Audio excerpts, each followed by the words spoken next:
नमस्कार मित्रांनो.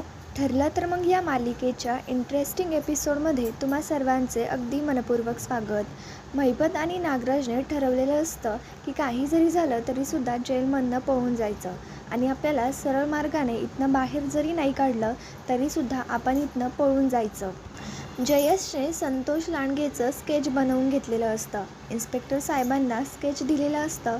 त्या रात्री काळोख जरी असला तरीसुद्धा जयेशला ते स्पष्टपणे दिसलेलं असतं आणि तो हल्लेखोर संतोष लांडगे आहे हे इन्स्पेक्टर साहेबांना कळलेलं असतं.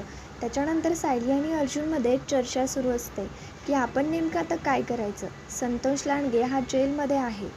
आता तो हल्लेखोर आता लोणावळा पोलीस स्टेशनमध्ये आहे. जेव्हा ही गोष्ट अर्जुन सायलीला कळते तेव्हा ते ठरवतात की त्याच्याकडे अशी व्यक्ती गेली पाहिजे की ती व्यक्ती निडरपणे त्याच्याशी बोलेल देखील आणि तिथले सगळे पुरावे तिकडनं गोळा करेल देखील.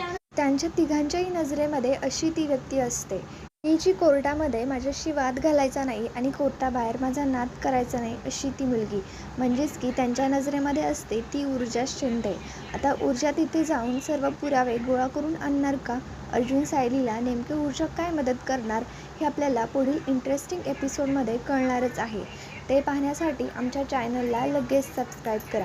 Thank you for watching.